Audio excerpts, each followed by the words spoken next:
Communications professor would be really upset if he didn't hear this little introduction. I grew up in a small town called Daly City, California. At the age of 18, I joined the United States Navy. And believe it or not, 44 years ago, somewhere here in Winter Park, there was a boot camp called RTC Orlando, Florida. It ain't here no more. Pretty much I outlived most of my commands. I spent 20 years in the Navy in communications, and then I retired.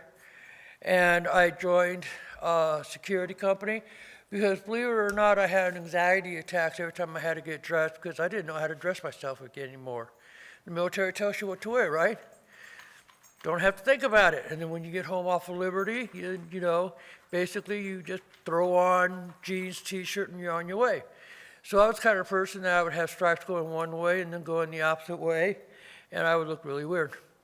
So I went in, see an Air Force doctor, and he told me, quote unquote, you're not having a heart attack, you're having anxiety, and the reason why you're having anxiety is you don't know how to dress, so you need to get a job with a uniform. Well, I wasn't going to flip McDonald's burger, so I went to work for 4 years for a security company, worked myself up to the major's position of operations, which was overall the security company. Then after that, I went to Washington, D.C., went to work for Walmart for 12 years, worked myself up from a stalker, a daytime stalker, to an assistant manager. My sidekick here, who could see him, his name is Maximo, and he thinks he's the center of attention, so just ignore him. Anyway, my problem was, and this leads into our disability service liaison, was after working for Walmart for 12 years, it actually enhanced, exacerbated my disability, okay? I am a disabled veteran, and I do get 40% disability, okay? I am also using my Chapter 31, and I had to be classified as a special case because we'll go more into that into the presentation. Don't you love how I'm going to do this? I do bounce around a little bit, so if it gets confusing, I do apologize, but we're going to go from there. Okay, so I've already introduced myself. Big green button. There we go. So there I am with my service dog. They cut off his head. And there he is after flying for the first time from California. He jumped on the bed and decided, I ain't moving. And then he decided to take over the second master bed, all the pillows, and then he decided to take over my bed. Oh, and as it says here, I'm also one of the 2021 Student Veterans of the Year finalists. And I'm going to be straight up honest with you. I was shocked when they called me. I said thank you, and I hung up on them. Didn't ask them any questions. They actually had to call back to make sure that I understood what I was. So now we got to go forward. Okay. This is pretty much how it was when I joined the Navy. You know, you go in, you say your oath, you salute your boot camp and everything else. Then you do your advancement ceremonies, and then you do your retirement. And then I didn't have one, but then they give you the kick out the door. And they really don't say a whole lot, or at least back when I was in there. And the way I understand it, they don't talk a whole lot about, what programs are available for you today. So we're going to try to get some of this covered. If you have any questions, please ask, and I will try to cover them. So, there's a thing here. How many of you, when you left the military, knew about the program called Veterans Readiness and Employment Benefit Chapter 31? Okay, it used to be called Voc Rehab. They changed it because of the stigma of the vocational rehabilitation, thinking that there was something wrong with us. During your transition from military to civilians, did anybody inform you about Chapter 31 if you had any kind of a disability? Did anybody, when you got out of the military, inform you that you should, if you got injured in the military and it was in your record, to go to the VA and get rated, even if you had a 0? Because by getting that 0, you can go back in and get re-rated. Did anybody tell you that you can get re-rated? Did anybody tell you that if you had an injury, like my one injury is in my right leg, okay? But it affected my left leg, and then it affected my back, okay? And then a few other things. But did anybody tell you that when you get re-rated, they can add that into your rating and tie it together? Okay? Y'all are in the same boat that I was in when I retired out in 1997, and I'm very glad to see the military is still very consistent about not telling people anything. Okay? Do you know that on your campus has a disability resource center that covers the American Act, that you could get your, if you have, special needs, that they cover those needs? Just with these 3 questions, for me, the picture of the salute, the handshake, the pipe over the board to retirement, not knowing what was available to me as a disabled service member. Also, there is a time limit for applying for Chapter 31. Does anybody know about that? Perfect, 1 person. Also, there is and this is for both pre and post 9/11 up to a certain date, and we are going to go over that date. It's very important to know your rate, know your benefits. Please, please, please, I cannot stress this enough. When you go out, okay, go to your VSO, talk to them, okay? If you haven't gotten rated and you've gotten injured in the military, do your composition paperwork. It is a pain in the neck. I'm going to tell you that straight up. They're going to want everything probably up to including your first child sometime. But it's worth it, because if you get denied, you can reappeal. If you come back with a 0 and it gets aggravated, you get re-rated. So that's always a good thing to have, always.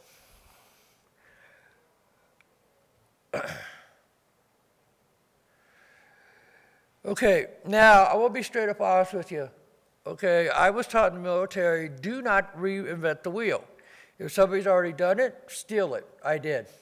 Okay, this is actually from one of the regional summit that I went to. And it's about a disability service liaison. I'm just going to read it really quickly. If you want to take pictures, you can. If you want it later, you can get it.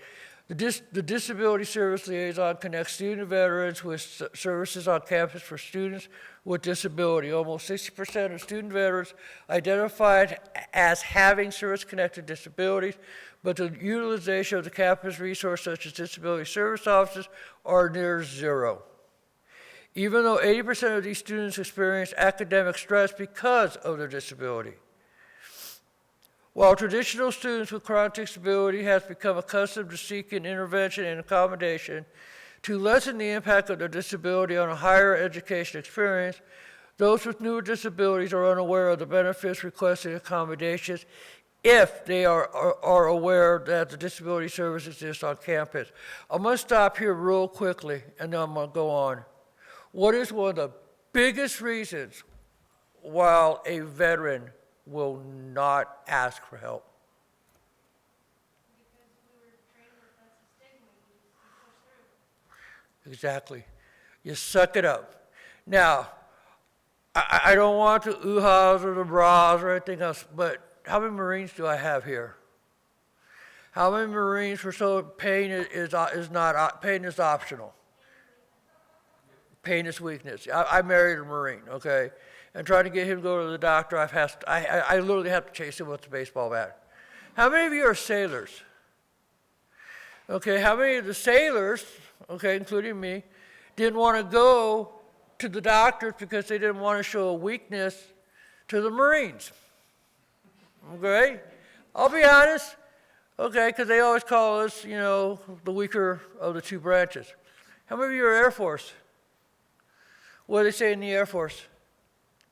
Well, I was a cop, so it's definitely a stigma of weakness and things. Okay. And how many of you were Army? Pretty much 80-pound backpack, don't worry about it, you're young, your back will be good. Trust me. When you hit my ages, you're going to feel it. Okay, I feel it from carrying my sea bag. Okay, and I'm 62 years old. So don't look at your disability as being a weakness. Look at it as being a strength.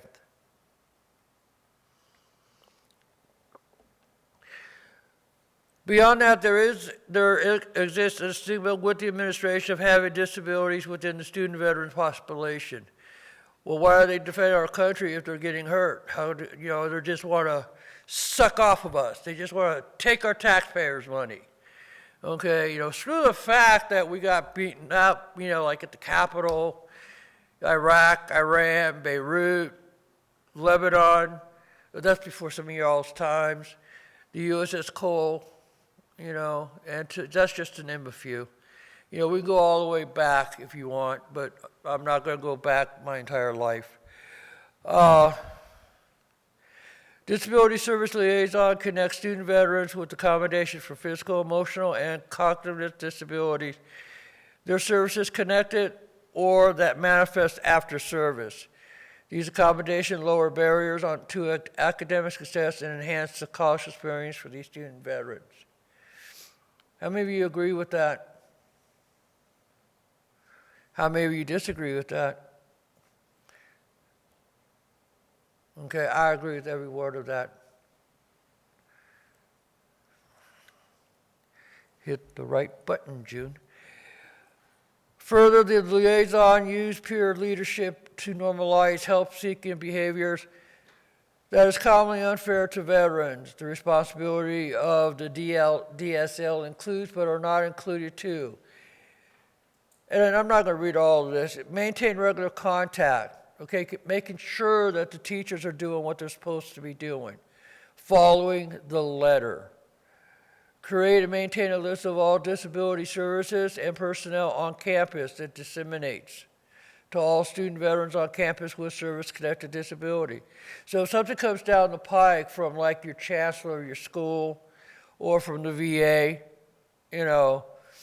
then basically it's their responsibility to help notify us. But who is the ultimate responsibility to know what's going on is ours. Okay, so don't just rely on that network. Definitely network, but rely on yourself, okay?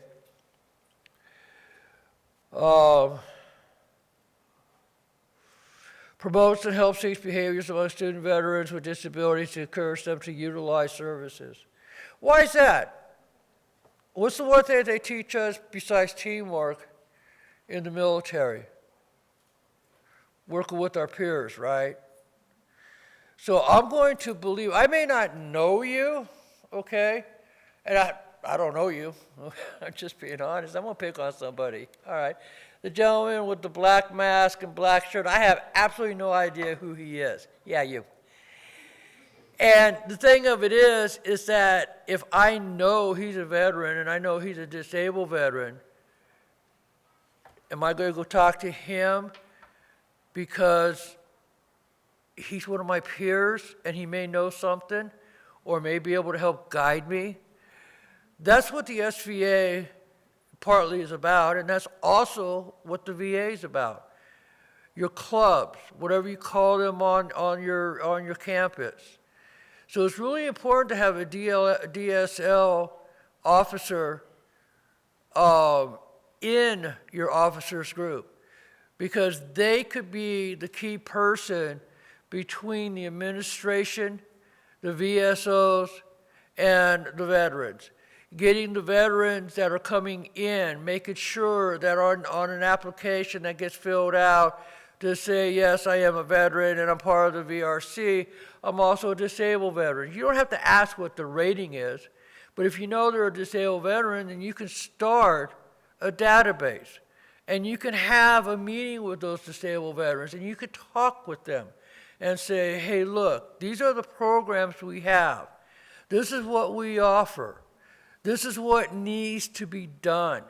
And this is what you need to do, and I'll talk about this real quickly in further on in my presentation. If the professor, underline, if the professor does not follow your ACA letter, okay? And in the bottom one, advocate for hiring of a school psychologist with a background treating PTSD.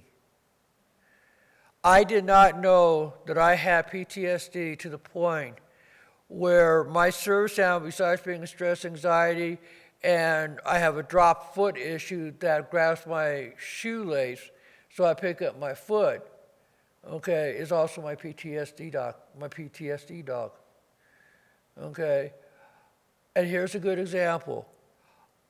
Before I got him, I would avoid an airplane with a passion. Yesterday I flew, and I don't know if it's the way the airline does it, okay, but all the flights were packed except for one seat, and that seat was next to me because I had a service dog. So he had his own part to where he can sleep. Okay, thank God he doesn't snore. And military service-connected disabilities, if your school does not have one, fight to get an individual.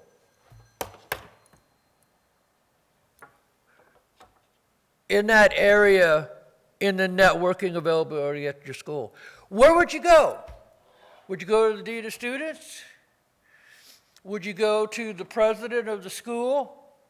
Where would you go? Give me an idea. Where would I go if I wanted to fight to get a school psychologist? Would I go to the qualifying person for our benefits? Tell me, where would I go?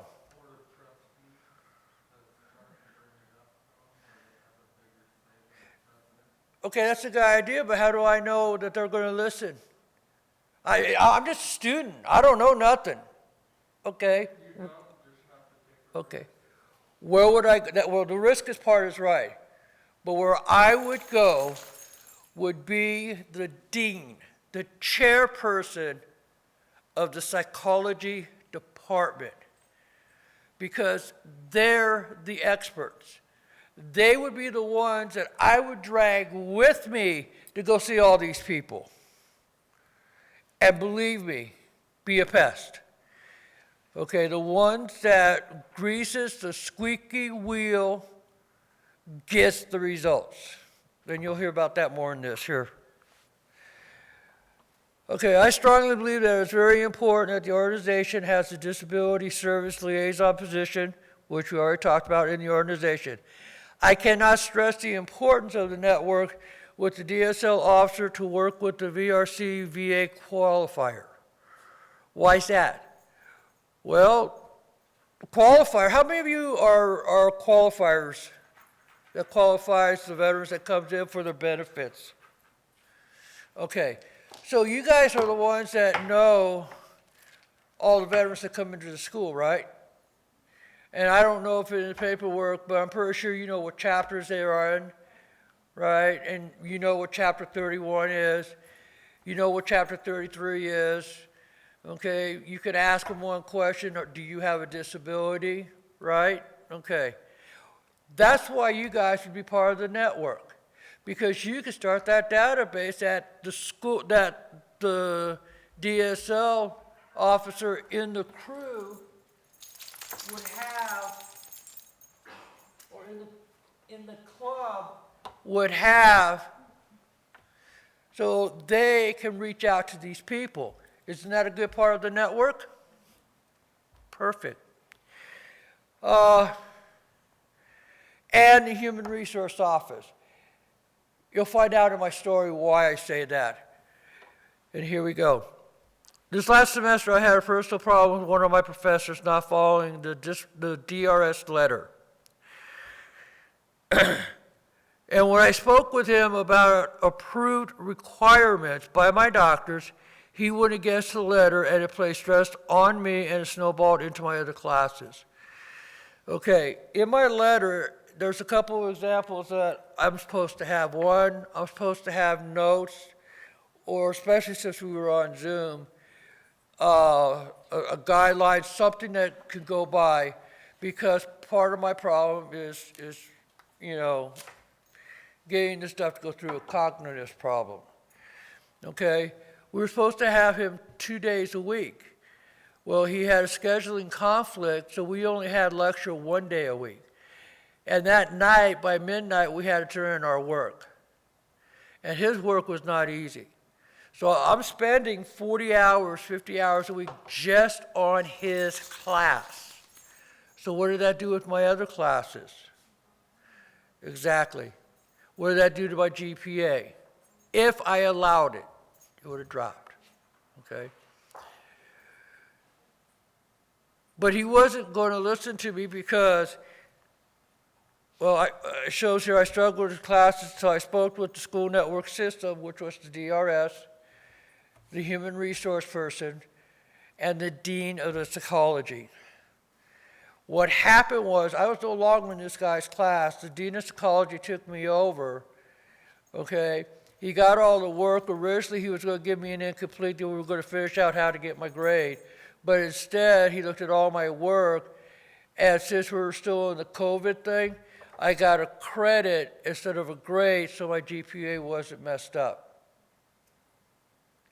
And all I had to do was open my mouth and say, hey, network, this guy is doing something, okay?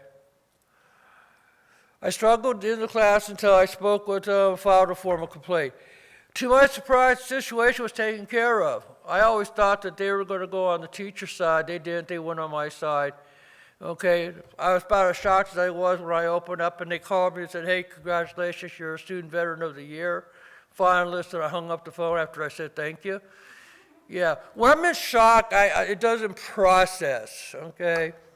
I don't know, maybe that's being Polish or Lithuanian or Irish or German or married to a Marine. Take your pick, it doesn't matter, okay?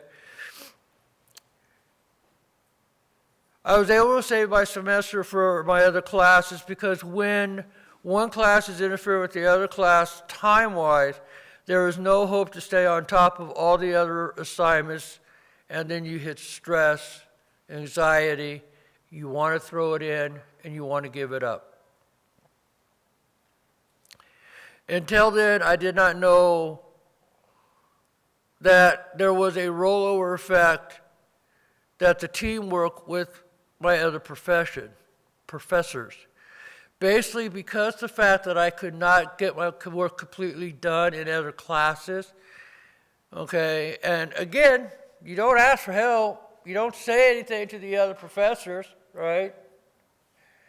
So the problem was that, welcome, the problem was that the network, I'm going to say this again, the network, the VRC coordinator, the VA qualifier, the human resource administrator, the dean of psychology, got a hold of my other teachers and told them what was going on. I had one that said per in for credit, no credit. And I thought I was going to get no credit. He gave me credit for the work that I did, knowing that I was trying to get my job done. The other class I got an A, and the other class I got a B. Okay? But I wouldn't have gotten that unless I went to my network system. That is why it's really, really important. This is something that I really would like you guys to, beat home. I know that the stigma of requiring special aid and placing restrictions on the professors, but I am the only ownership. I must, remember, it's my education, not theirs. So if I don't say something and I give up, I'm not giving up on that teacher. That teacher just won. Okay? It's my education. They already got their degrees. There are some professors needs to be properly trained to ensure that this program works, and we need to make sure that we are networking with the SVA and our school administrators. That's very important. By facing the stigmas of requiring the use of aids to walk or a service animal to feel safe or need assistance with normal daily living, it's a great opportunity to teach younger generations that you need help and ask for the help. And that nobody is above asking and receiving the assistance that's required. I do not care if my professors know that I'm slower with some areas where I need more time to mentally process the work. And it's okay to ask for the extension because that's in my letter. And I don't have to tell them why, because it's in my letter. And they can't ask me, go get a doctor's note, because that letter is my doctor's note. And that's what this professor did. He thought that he was above the law of the ADA. Okay?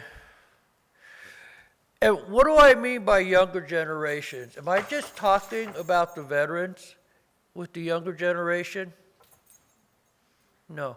I'm talking about all younger generations. Because somebody gets hurt, somebody loses something, somebody's in a car accident, you know, they want to give up. Okay, us as veterans who's lived through that, we could be good role models to non-veterans. So disability is not just a veteran's issue. This here is, but disabilities are not.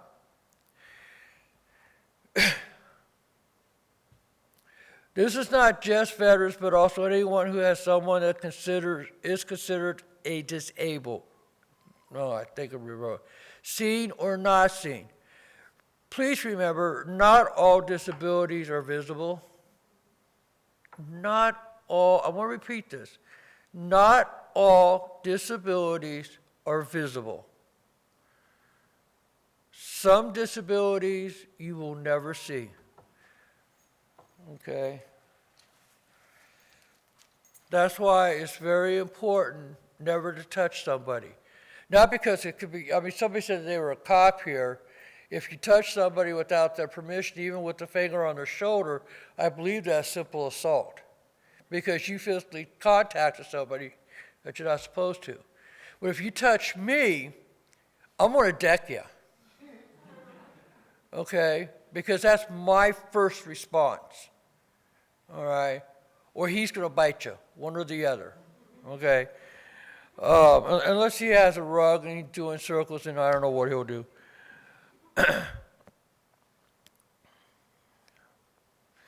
For me, this was the biggest hurdle I had to face. And the way I did it was I leaned into my fear. And that was to let them know that I had a weakness, that I needed help, that I needed tutoring, that I needed extra time. I wasn't stupid, okay? I needed the help, okay? And ask. A little known fact about myself, and I want to re-go through this again, because it's very important to understand where somebody comes from. I have gone from being a high school dropout and getting my GED, forgot to put that in there, to completing 20 years of service and challenging myself with some of the hardest, fastest teaching courses that I've ever been in. One of the classes I took in the Navy was called Teletype Repair. Now, if any of you were in the Navy when they had that, and I seriously doubt any of you were in the Navy prior to 1990, 6, I think they started going out. Probably half of you weren't even born. I don't want to know your age. Okay, that'll make me feel really old, except for the one gentleman all the way back in the back. He's about my age group. But the thing is that the school that I went to, it was an upper and lower level teletype repair school. For in the community college, that's a 2-year school. In the United States Navy, is 16 weeks. Y'all went through the same type of classes. I thought I was too dumb to go to college. Boy, was I wrong. And now, I am proud to say, in May of 2020, I graduated with my Associates of Art in Psychology with honors. Something I never thought I would do. And now I'm just one semester away from my bachelor's degree and looking to starting career number 3. That should have actually been career number 4, but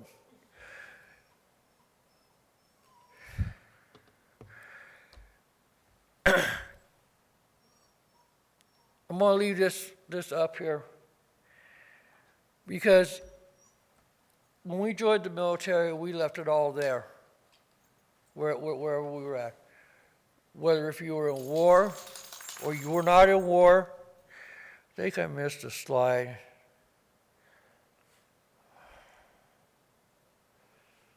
Oh, I didn't read it. Oh, okay. Here we go. The other part about knowing your benefits is the veteran that is rated at 20% service-connected rating is eligible for 31. The special rating is, there is a special rating where you can get into 31 with 10%, but it has to be severe enough. Now, when mine started at 10, mine was because both of my legs were involved, and after being on the ground at Walmart, I literally a couple times got out of my car and had to crawl into my house because I could not walk. Okay. The length of this should have said the length of a rehabilitation program eligibility is 12 years from the date of separation service or the date of receiving your letter with compensation service-connected disability. Now, I know that there's some bills that they're trying to work on to try to figure out that if you get re-rated, is it going to be from your new rating date or does it go back to the original? Because if you get rated higher, then it should go from the new, because, I mean, that's the new part where you're at, but they're still working on that. You can receive up to 48 months full-time services on the rehabilitation plan. It can be extended in certain circumstances. This is where, remember I told you that there was a change? Okay. Post 9/11, okay, there's a change. If you were discharged from active duty on or after January 1, 2013, the 12-year basic period of eligibility does not apply to you. It is a forever rehabilitation program. There is no time limit on your eligibility of when you use it, but there still is the monthly time. The other thing that I want to make sure I didn't miss anything. Okay. The other thing, I'm going to leave that up there for a little while. I don't want to look at myself. Okay. The other thing, I wish I look at my dog. The other thing that to know about is prior to 2013, you still have that 12-year eligibility. So if you get an older veteran that comes in, it's really important to ask them when they were discharged. Not because of 33, but because of 31. And there's been a change, and I wasn't going to try to type it all in because it's kind of confusing. But basically, they can use their 31 where the time is not taken away from their 33. Okay, is what I pretty much understand. However, a lot of them wants to use their 33, chapter 33 first, because then when they go over to 31, their housing subsidy stays at the 33 rate. Okay, and I know a lot of us older veterans are fighting that because the fact that they make over half, they make more than half than what I do. Okay, and I believe, just like in the military, it doesn't matter when you join, you join at that rate, okay? And when rate increases happens, then everybody gets the rate increase. So I think the housing subsidy, because then, you guys go to, everything is paid for, and you get more money for housing. I go to everything is paid for, and half my rent is covered. Okay, so that's kind of hard.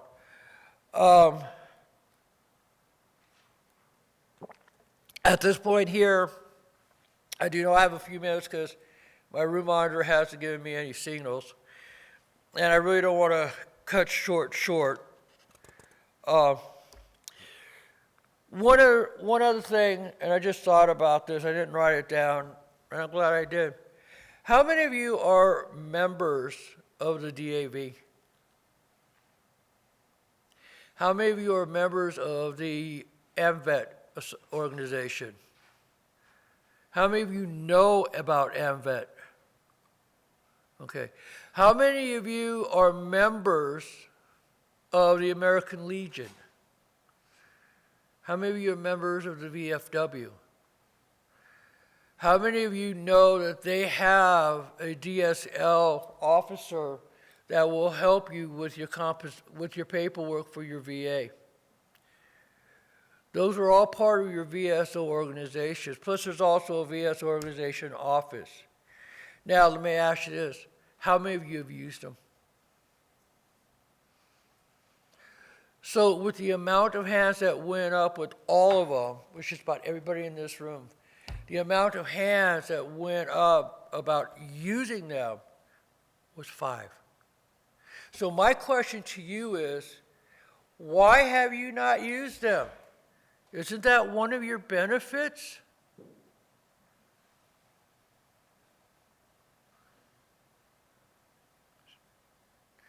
How many of you have fought in your school, okay, just as hard as other clubs has fought to get their organizations out there and known?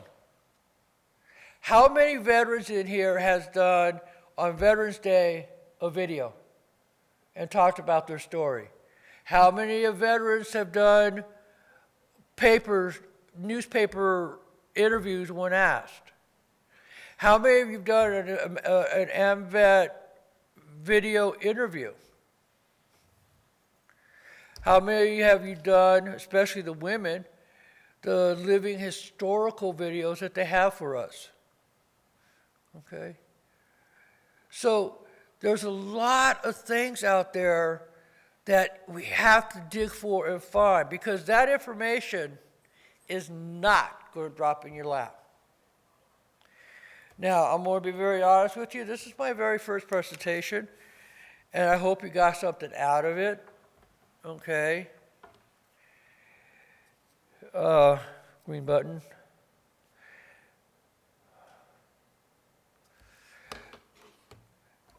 I personally, and this is coming from me, want to thank you all, or say thank you to all of our military personnel for the sacrifice you have made for our freedom. Because every generation has made a sacrifice. Last night on the news, there was a gentleman in New Orleans. He was 112 years old. This gentleman passed away, and the reason why I'm bringing him up is right now on record, he was the oldest World War II veteran that was still alive. I want to ask one other question. How many of you have sat down with the older veterans like the Vietnam vets, the Cold War vets? Okay, I'm going to bring up a sore subject. How many of you believe that the Cold War was actually a real war? Nobody. The Cold War was probably one of the hardest wars to fight. Why? You had Grenada, you had Beirut, you had the coal, you had people within the United States. Part of the Cold War was 9/11. We could not fight the enemies that were plainly seen to attack us in cyberspace, wherever. They said the Cold War era is over. I fought in the Cold War. Because when you went into a restaurant, you don't know who was sitting next to you, and you don't know what was going to happen.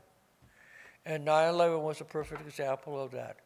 So please, if you see a person that was in during my time, and they are a veteran, okay, they're not a war veteran in lines of like Afghanistan, stuff like that, but they're still a war veteran because of the Cold War. And that's the other thing that we're fighting for. Because the fact that you can't fight the enemies you don't see. With that, I have a couple minutes. Does anybody have any questions for me? Yes, sir. What are your recommendations or advice for student veterans with service-connected disabilities attending school online? I don't like it. Right. Okay. I am so zoomed out, I want to take my computer and throw it through a window. I do better face-to-face with an instructor, okay? And again, depending on what their disability is, that's a good hideout, okay? It's a safe zone. I'm not going to be around people I can't get hurt, okay? So think back to your military of why do I want to isolate, okay? Take Corona out, okay? Why do I not want to be around people? Personally, for me, my next semester, all but one class is face-to-face. Yeah, I'm taking risks because of this new coronavirus thing, but I do better with face-to-face. I do better with face-to-face than I do with online. So I don't like it, but again, it's your comfort zone. But you need to take a look of why do I not want to lean into my uncomfortable zone and at least take one class and then two classes. Because you have a VRC there that it's a safe place to go to, a place you can study and have fellow veterans around you. So get out with the community is the important part. So, any other questions? I got time probably for one more. Okay. I'd like to thank you all for taking an hour of your day out. I hope you got something out of my presentation. And I'll be here all weekend, so if you want a copy of this, just give me a thumb drive or give me your email or beat me up. No, don't beat me up, and I'll give you a copy of this. So thank you very much. Enjoy NatCon!